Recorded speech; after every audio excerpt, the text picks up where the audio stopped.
have someone great. She is a amazing human, amazing person. She does so much great work helping people, helping the ones who have been abused, linking them to different organizations. She has an organization of her own. Melissa Kaiser, please introduce yourself to our audience and tell us a little bit about what you do. So my organization really just focuses on anti-trafficking efforts. My background and experience is social work, and so I've taken that with me, and I just help organizations and states develop and maintain their anti-trafficking programming, working with victims, presenting at a conference, kind of all of the above. And then I also help the helper with secondary traumatic stress. So those of us that do the work have a lot of exposure to high traumatic situations. And so I also help the helper work through some of the experiences that they have in the profession. This is going to an audience that doesn't know much about the trafficking business, so to speak, Okay. or Okay. the help that the victims get. So, what do you mean by saying helper? What does that state? What does that mean? So, helper meaning maybe a social worker or an advocate that works alongside a survivor or victim of trafficking, a law enforcement officer who comes in contact with the victim and survivor, medical provider, youth service agency or shelter staff, somebody that is in a position in their job that they're exposed to a lot of traumatic events and maybe come across a lot of traumatic experiences of other humans that then they're impacted by that in their own lives. Why did you get involved in this, and what was the reason why you said to yourself, I'm gonna help people? Like, what was that from? I was, I think, 14 years old, and I read a book called A Child Called It by Dave Pelzer. And I read this book in like 2 days, and I'm not much of one that can sit and read like that. And it just did something to me. It just made me feel like I could give back. I could do what the social worker did in that book. And my mom always told me I'd be a great social worker when I was a kid. I never really knew what that meant. And then as I went on through high school, I really just started to understand that and see that I liked hearing people's stories. I liked helping. I liked caring about people. And so gradually, I got involved in the human trafficking work, and that just continued to expand from there in terms of my interest in helping. You have your own organization Mhm. and you help victims of sex abuse and sex trafficking. So prior to starting my own business, that is part of what my job was. So for many years, I worked with several sex and labor trafficking victims, whether male, female, youth, adult, from North Dakota, where I was, outside of North Dakota, outside of the country. And as I transitioned into my own business, I still do help some survivors on occasion, but now I do more of that help the helper, where I train professionals on how to identify human trafficking victims, how to work with them, what resources exist out there, how to take care of ourselves. So that is part of what I mean too when I say help the helper is now part of my organization is really to equip other agencies and other teams on how to identify and work with victims once they come in contact with them. As you know, we're completing the film Trap. And one of the reasons why we are creating this is because we just want to spread the awareness that things like this happen in the United States as well. Yes. Now, that said, since I am not knowledgeable about your industry, could you tell us how big is this problem in the United States? It's hard to answer in numbers, and there's data out there, but the long short answer is it's massive because people don't always realize what trafficking can look like. We see it as that kidnapping, abduction, never seen again, locked and chained in a basement, and those scenarios are really rare in trafficking in the United States. A lot of it is more this like subtle coercion or grooming process where people maybe fall in love with or trust the the wrong person. And we do that every single day, right? All of us as human beings are exposed to environments, people, situations that puts us in contact with someone who might traffic, or sell a human in exchange for profit. And so when we kind of break down what it looks like here, there's a huge market when we're talking specifically about sex trafficking of people being sold every single day for sex, specifically online In the nowadays. United States, Yes. when you say Uh, sold online, yeah. I'm sorry, but what does that mean, sold online? Like you sell a person online, like you're selling merchandise? Online alone, there's over 500,000 offenders a day looking for somebody to exploit, take advantage of. So when I talk about people being purchased online, it could look a number of ways. It could look like they set up a date mutually where they actually get together physically. So yeah, go ahead. I was actually confused because when you said sold, when people are being sold, I thought Hmm. that the entire human being was being sold, and it's nothing to laugh about. It's just that No, it's I hear you. the language about your industry. But when you say Hmm. sold, I thought the human being is being sold, but that's not a part of their time is being sold, correct? Like their Yeah. sex time is being sold, so to speak, or you buy them Yeah. for an hour. Oh, okay, got it. Yeah, no, I'm really Okay. glad you clarified that because to your point, that's what people oftentimes think it is like someone being physically sold to another person and vanishing and never being seen again. Again, those things can happen, but when we're talking about the United States, it's more like you said. I like how you explain that. It's more being sold by time, where there's this third person who's facilitating or organizing like the exchange of sex typically between two other people. So Mm, that's really what makes it human trafficking. And so when it's online, oftentimes when, like you're saying, there's this date, they connect, you're being sold for the amount of time you give that person to purchase you for sex. I, There's usually a third person that's involved that says you have to do this or else, or that's kind of organizing you being sold in that way, where you feel like there's not an out, there's not another option. And that's done a multitude of ways. It could be that they have some blackmail on that person, that victim or that person feels like they can't get out, or they'll be harmed physically, or someone they love will be harmed. So there's a lot of this like coercion and abuse behind it, where there's this I can't leave. So then they're having to do that. And it's just so happening in the United States. Part of why I say it's so massive is because online is so massive. And so that type of person being sold and the demand for sex in that way of being like bought and sold for sex online is just very high, and it's hard to really even put a number to it because we all know how much social media is used nowadays, and so it's just so prevalent, and there's so many different apps and platforms and like video gaming systems where you're connecting with people online you've never met.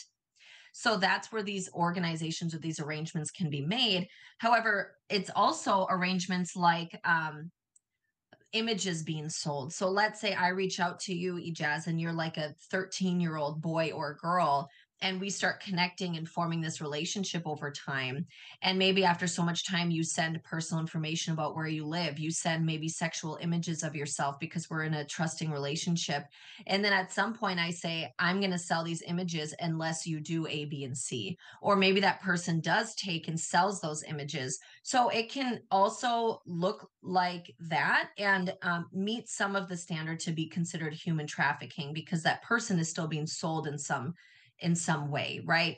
I see. So it's massive in that way. And then when you look at labor trafficking, that's a whole other um, conversation really around people coming to this country legally on a work visa and then being taken advantage of and threats being made against them. And so there's just so many different types and ways that trafficking looks that makes it such a massive problem. It's a epidemic. It's happening in Yeah. the United States, and there's a lot of it that's going on, and most of it that goes on happens online. And the way it's happening is somebody gets in touch with somebody, and that other Hmm. the person in the middle sells you off to another person, but blackmailing you for the most Hmm. part. Now, are they voluntarily doing it as well? I mean, let's just say Hmm. maybe someone who is 16 years old and she or he thinks that they know it all. And, Mm-hmm. I thought I knew it all too when I was 16. Mm-hmm. Um, so I feel like, okay, I want to do this for a Yeah. living.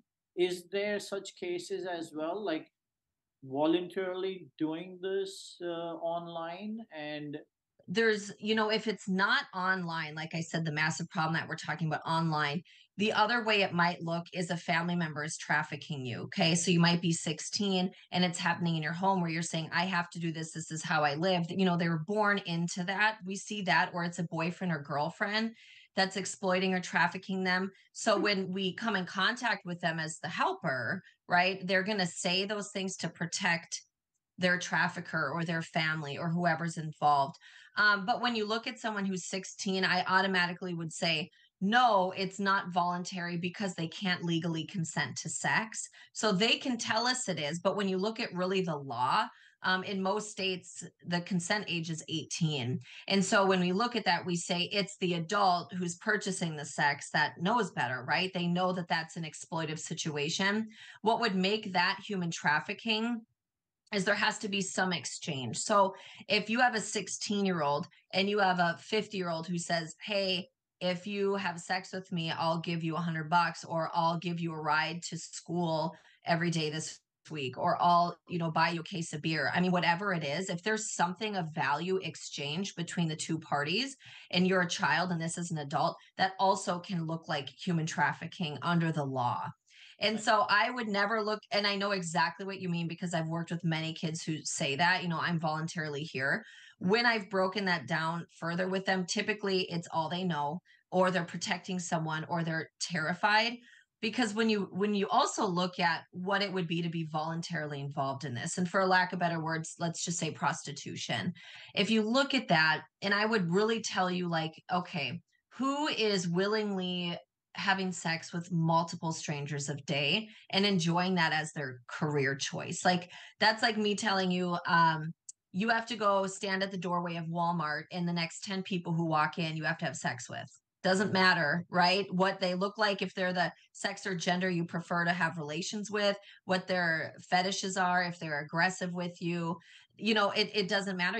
You want to have sex with all those people. So when you kind of break down what voluntarily being involved in sex work is, in my experience, we just rarely see that. Once you develop that trusting relationship with them, to open up and say, like, yeah, you're right, like, I don't want to do this. I did not realize until I was physically removed from all that trauma what was really happening to me. So that's just what I've discovered over many years of working with victims. I was actually filming Trapped in Linton, Mm-hmm. and the city, everyone there, the town, everybody is so helpful. Mm-hmm. And we wrapped up, and after wrapping up, it so happened that someone from Australia, he was 48 years old, if I'm not, if it's Mm-hmm. true. Uh, Yeah. he was 48 years old. He contacted, or he was in contact with this girl from Linton while I was there. And Yeah. she was, I think she was 15. And he flew down from Australia. He Mm-hmm. reached Linton. He rented a car in Bismarck. He reached Linton. He went to pick her up. He picked her up right Yeah. outside the hotel there. He picked her Mm-hmm. up. They met for the first time. He drove off. And I think someone, because it was a small town, someone Yeah. saw her sitting with a stranger in a car and Mm-hmm. called the cops. And then the Mm-hmm. cops got her, I'm going to say, 2 miles away from the city. Now, at that moment, she was shaken up and she was like, Yeah. yeah, I don't want to be with him. Mm-hmm. Maybe she saw him for the first time and he was older than he must have portrayed to her, and she was really Yep. young. But 2 days after they arrested him and put him behind bars, this girl turned the whole story around. Mm-hmm. And she turned around and she said, "Wait a minute, he's my boyfriend." Mm-hmm. Mm-hmm. So now here you have a 48 or 45-year-old man flying from Australia who's not even a American citizen. comes to a place in the United States that's so off the beaten path, so to speak. You Yeah. know, Linton is hidden somewhere. Hmm. He reaches Linton. I mean, there are 600 people living in Linton. What are the chances I of know. someone coming all the way from Australia to meet this young 15-year-old girl in Linton? Bottom Hmm. line, what do you say to that? Is that trafficking? Is that sex abuse? Like, what is the difference between that and someone who is doing it for money? I don't know if she was getting Hmm. money for it. I don't know, but she could be. It could be many things. And so that's why one of my pet peeves in this work is when people, and this is why I love you're asking these questions, because people would automatically say that's human trafficking. Well, we don't know that. He could be a pedophile, right? And just wants to be with a child and is coming to take her and have relations with a child because he just prefers, right? That's going to be sex abuse. That is going to be something like solicitation of a minor, exploitation. You could absolutely label it those things, but until it reaches this level of either he's selling her to other people, right? He's organizing the exchange of her having to have sex with people, which oftentimes they don't get the money. So that's another one of those myths that they get all this money. The trafficker gets the money. When you And say, it's, I'm sorry, I'm going to interrupt you one more time. that's okay. When you say trafficker, I may be old school. Trafficker equates to being a pimp, correct? Or those Correct. terms are not used anymore. They're in, they are interchangeable. If I just say trafficker, because then the work, we like when you're in the anti-trafficking movement, you say that more, because pimp, we have this idea of what a pimp looks like. And I never want people to think we're going to know who to spot, because that I read the article, that guy from Australia looks like a regular dude, right? So I Yeah. just don't like using the word pimp, because I think we associate it with like the Halloween costume, and like we're going to spot one walking down the street. Yeah. um so, if he was organizing the exchange of her having sex with people, yes, that's trafficking. Or if he was saying, I'll have sex with you in exchange for, or excuse me, you'll have to have sex with me in exchange for something I'm giving you. So if there's an exchange he's I see. making with her, then that's trafficking. But if he's coming to, take her away and she writes her family note saying, hey, my boyfriend came to get me, I love you, and they don't hear from her again, that doesn't necessarily mean human trafficking. But is he an offender? Is he pedophile? Or, yeah, there's other things definitely that are Because going she's on there. 15, right? Because she's Correct. underage. So Correct. he's not I'm going to use my way, my old way. Yeah, that's He's okay. not a pimp, but he is a sex pedophile. In my opinion, and part of it, if you look at the law too, like, was he charged with anything related to trafficking? And I haven't looked. I mean, a bunch of people sent me that when it happened, because what are the chances I'm also from Linton, where you filmed this movie? So I did look into it at that time and haven't since. But was he charged with anything related to trafficking? Maybe they did prove some of that through evidence, through their conversations. They might have, right? I don't have that information. So could it have been? Sure, but in my mind, this guy's a sex predator. He's a sex I abuser. see. He exploits children, which can certainly be under the umbrella of human trafficking if it meets those other pieces. So my understanding, if you are going to abuse someone and not sell them to Right. other people, whether it's your friends or whether it's your coworkers or whether it's anybody, if you're not exchanging anything, so you can be a pedophile or you could be. And what if the person is over 18? Is he still a abuser, sex abuser? Hmm. And only when the transaction happens, that's when he becomes a sex trafficker. I need Correct. to separate the two, and I don't know Yeah. how to draw the line. Well, I think one, a trafficker is looking for gratification through money. They want money. So when they sell people, when people think, oh, it's willing or they're prostituted, they're wanting to do this, most of the time, that trafficker gets all of that money under this disguise. Oh, I'm taking care of you. Oh, I keep all of your money safe. I make sure all of it's put in the bank. They sell you this story of like, I work for you, and that's not happening. Um, What I think the difference is, so a trafficker, they are gratified through money. A sex offender is gratified through sex, right? There's the goals are different. One, the offender or the pedophile's goals is sexual. The trafficker's goals is money. I see. So they're different, but they can be the same. I see. If that makes sense. It's making a lot of sense. So most of this is done these days online. Would say most. However, there are things like I mentioned, familial trafficking or familial pimping, where you're born into a family where this is how you make ends meet. It could be, we see scenarios where it's a trusted aunt, uncle, babysitter. It could even be someone's like probation officer. There are crazy times those things happen where it's people in helping professions that coordinate or organize the exchange of you being sold for sex. Oh my God. Or yeah, it could also be what we would call a rescuer pimp. Maybe you walk to and from school every day and someone starts pulling up beside you and saying, hey, like I can give you a ride. It's on my way to work. Here's a cigarette. What's your name? And they just strike a friendship with a kid.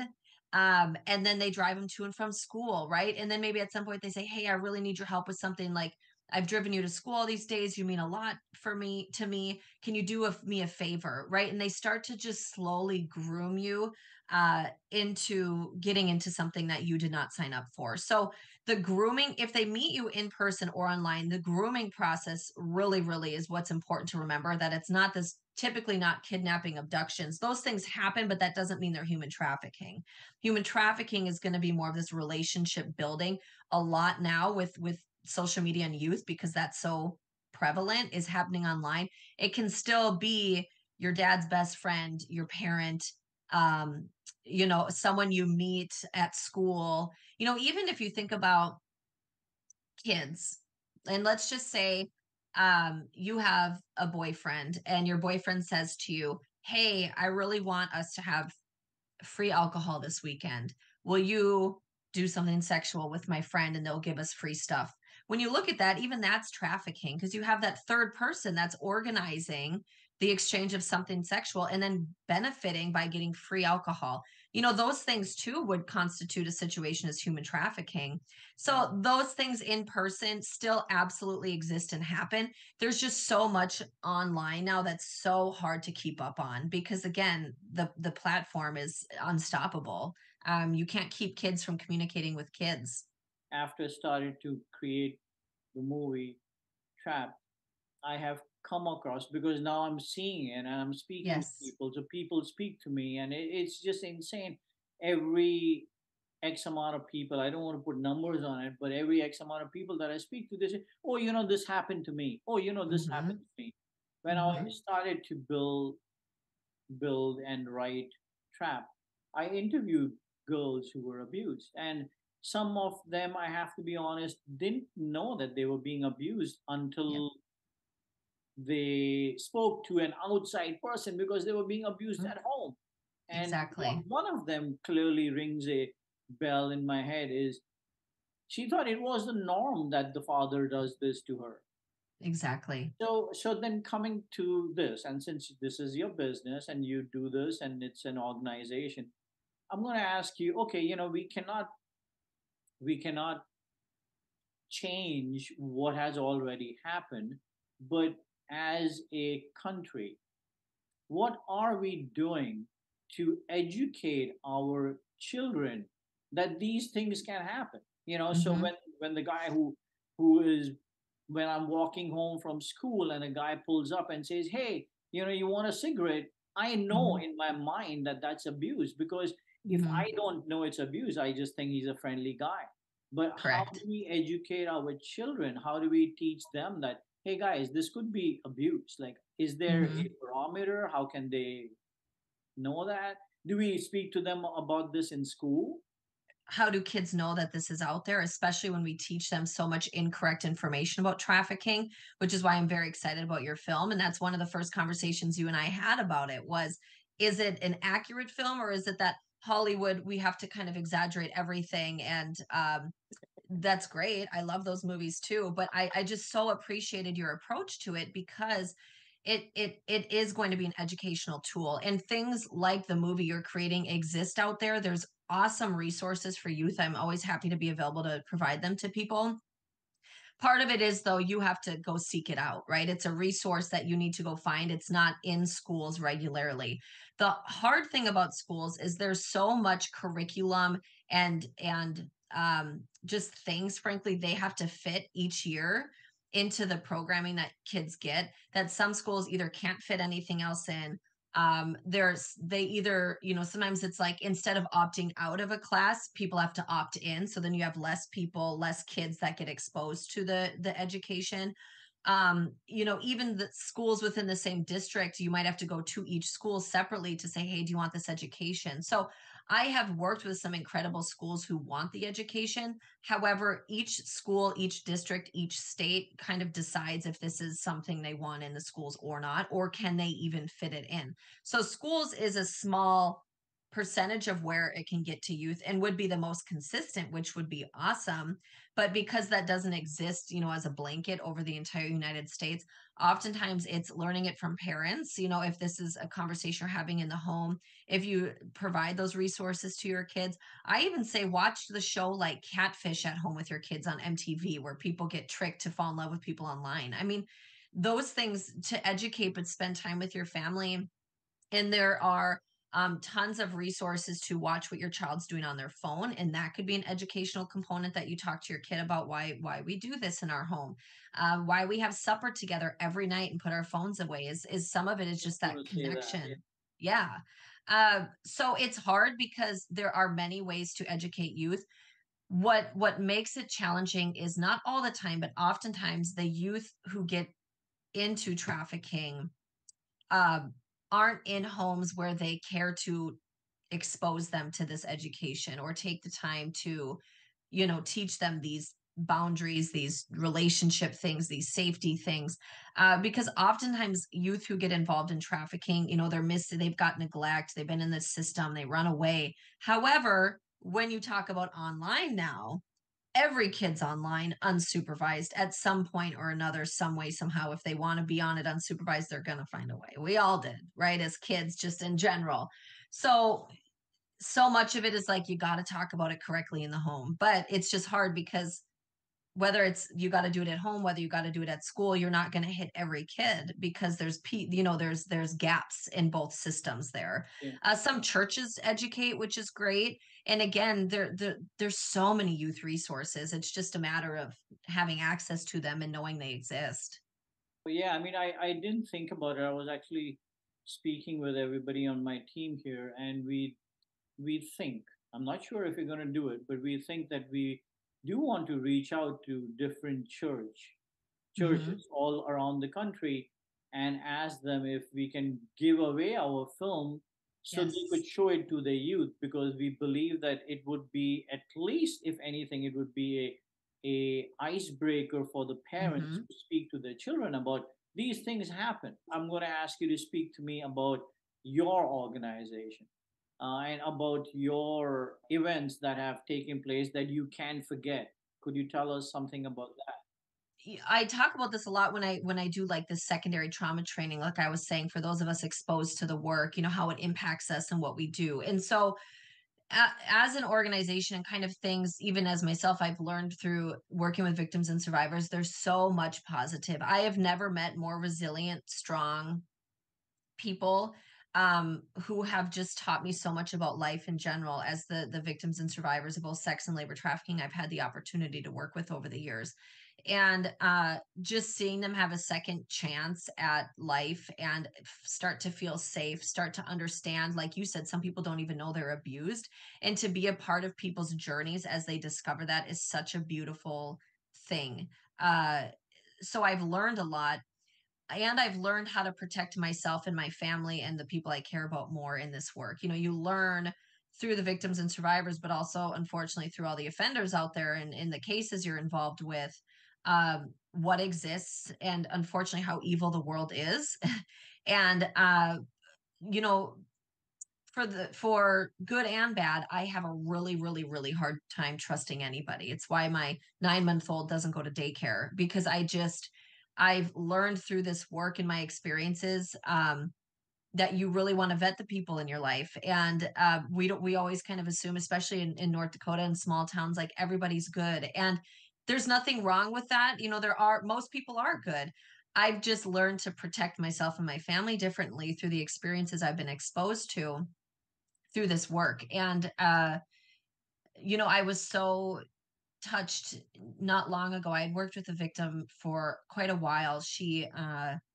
Some pretty horrific things happened to her while in North Dakota, and I would go visit her in the hospital almost every day. I think every day, actually, that I would just make sure that she had one consistent person there for her every day that she could just talk to. And it didn't even have to be about her experience in terms of being a victim. It's just as a person. And we both grew so beautifully from just learning and having each other around. And after she went, moved and was fine, and I moved, um, she found a way to get a hold of me and just said, I've been trying to figure out how to get back a hold of you. I just want to stay connected to you. Um, and professionally, I'm doing that. I'm not, it's not like we're besties and, because I have to hold my professional standards in place. And, but I'm still going to be there for her. And just that, our relationship was so important to her that she found a way to connect with me after she really didn't need our services anymore. And just that meant a lot, because you just know you're doing your best to make a difference in everybody's life. And a lot of times in this profession, you don't know. You help someone and then they move, or they're discharged from your program, or they, whatever it might be, they vanish, and they're scared to talk to you again because they think, oh my gosh, I ran away, so and so is going to be upset with me, which would never be the case. But of course, Yeah. there's those things happen.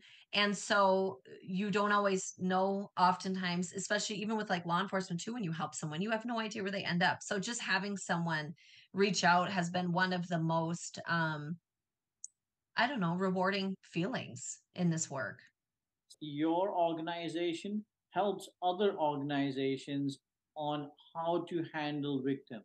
Somebody reaches out and says, hey, we need human trafficking specific policies and protocol at our agency. And what I mean by that is there are differences between the trauma and the victimization that a trafficking victim endures than someone who was sexually abused or have some trauma in other ways. There's a lot of similarities, but there's still some differences. And so someone might call me and say, I just need help developing separate policies or procedures to make sure we're helping these types of victims in the best way possible. So that might be when my organization gets involved, more to be like a sounding board to help them develop responses.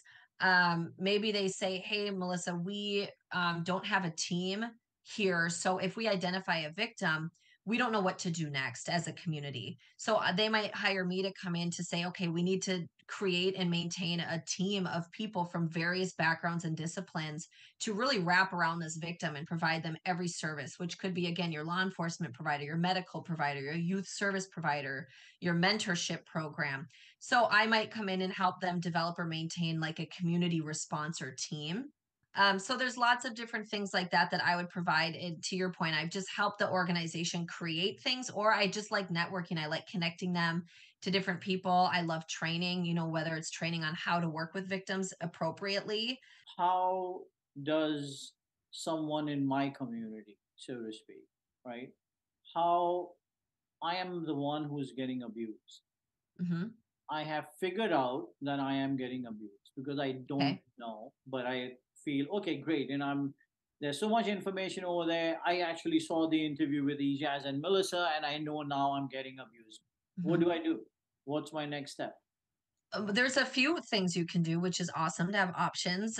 Depending where you live, you may or may not have a community or a state task force. So I always tell people, even do a Google on North Dakota Human Trafficking Task Force or Human Trafficking Coalition where I live, and just do a search, because there might already be a response and a resource where you live or in your state that you call, and they're going to have an advocate out to you, getting you where you need to go, getting you in a safe place, providing you food and shelter.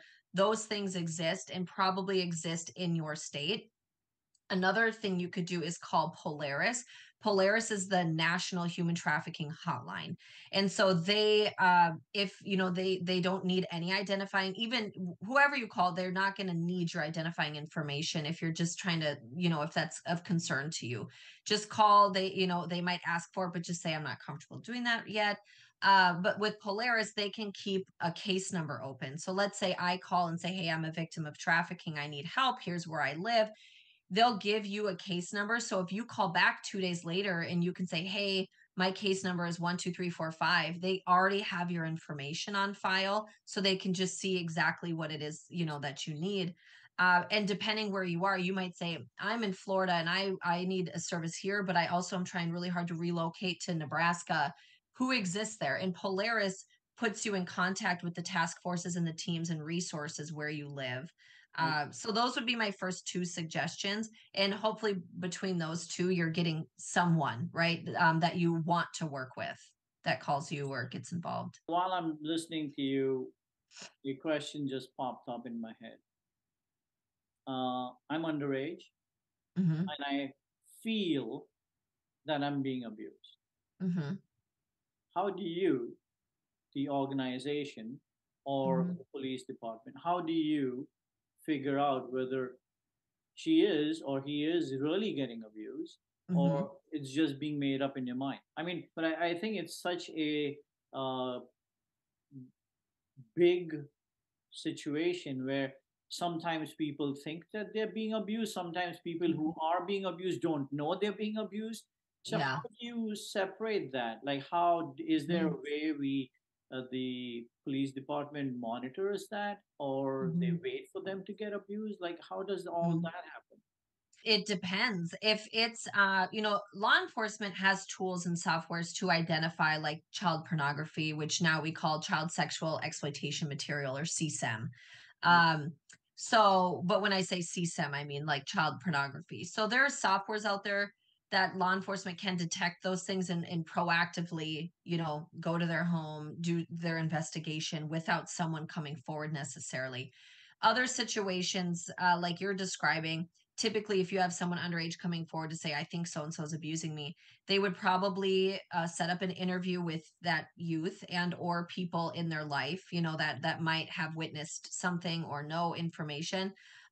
They If there's a phone or a computer or any physical tangible evidence of that, they're going to want access to that. And typically if a youth is voluntarily coming forward, they are, providing those things to law enforcement, and they are sitting down with someone to talk about what happened to them. What we do oftentimes is do like introduce them to a children's advocacy center. They might get a forensic interview, is what it's called, where they sit down and are interviewed in a way that you can use it in an investigation against an offender. So there's a lot of ways that you would what's the word I want to use, like just not justify, but that you would substantiate, the claims that they're making. And in our world, we always believe victims. If someone comes forward and says these things are happening to me, it's not my job as an advocate or social worker to be like, I'm not sure. I will always believe victims, and I see. people in my profession will always believe victims. And then it's up to the investigative piece, to dig in. And what I tell victims oftentimes is, if there's not enough evidence or information to move something forward, that does not mean we don't believe you, right? We still believe you. There's just a process that sometimes, unfortunately, we don't have what we need to put someone behind bars or to, give them the charges that you want to see happen. We try our best. And if that doesn't happen, it does not mean that you were not believed. It just means that there's a system in place to put criminals behind bars, and that needs to meet certain standards. And we have to try our best to get that information. Sometimes, a lot of times it's successful, and sometimes it just isn't in a way that a victim would want to see happen. But we're still there for them. We still provide, the services and resources they need regardless.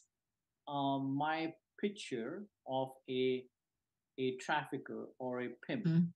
is he or he, I mean, it always is a he, but it could be a she as well, am I right? Yeah, we see Okay. women and girls. Yes. So he's got a golden tooth, Hmm. he has a hat, he's smoking, he's got shiny colors, bouncy car. Is Mhm. that true in the industry? Can be, but rarely. You do sometimes have people that are flashier in that way, uh, depending on the community you live in. Oftentimes, it depends where you live, and the community you're in, if you might see that. But now it's pretty rare. And because these people don't want to be known, right? They're hiding so they're not in trouble with the law. So they're not standing out like a sore thumb in most communities. It's again someone that you wouldn't necessarily expect that is a trafficker, or someone that's just a criminal in another way. Maybe they're a drug dealer, weapons dealer, they're in a gang. So it might just kind of come with the territory of the culture in which they're already criminally involved. Uh, but it also, we see people in positions of power who just love to have power and control, and they're trafficking people, and it's not someone you'd ever question, because of their position of power in the community, or just being a nice guy, right, or a nice girl. And again, if it's someone's parent, you might never know that's going on. If it's just happening behind closed doors in their home, you wouldn't expect a parent to traffic their own children, but it does absolutely happen. So it can look like that, but I would say it's quite rare, and it's very dependent on the community uh, that you live. I think I'm learning so much from you at this 1 hour conversation that we've been having. I I would like to have few other sessions or Hmm. interviews like this. For myself, of course, because I would like to learn more, and also for the audience that are watching this interview. You have so much information, and I personally feel that not being in the industry, coming from a totally different industry, it becomes like a responsibility of ours because we Hmm. are in the media industry and we want people to know this. So, may I Yes, ask you to come on to our interview show again and again and again so you can of course. educate people, educate my audience? Any information I can provide to make a safer community, to provide more awareness, and you are doing your part. You have provided a platform for people to get educated, and like you said, have this conversation in their home. And so you're filling a gap, and from my end to yours, I owe it to you and what you're doing to have these conversations, because we need so much more of this. And I appreciate having a platform to have these conversations to an audience that typically might not get this information. So it's appreciated, just as much on my end as yours. And obviously, I love talking about it. It's my passion. So happy to help.